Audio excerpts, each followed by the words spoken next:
thùng rồi. Chào anh em nhé, hôm nay em ăn bóc luôn một thùng silicone 828 trắng sữa.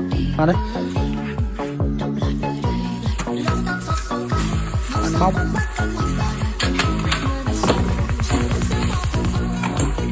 Cái thùng nó để hơi ấy tí nhưng mà bên trong này hàng chất lượng các bác nhé.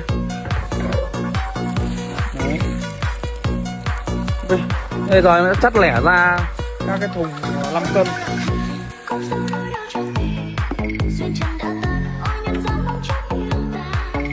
Silicone trắng lỏng đẹp sen.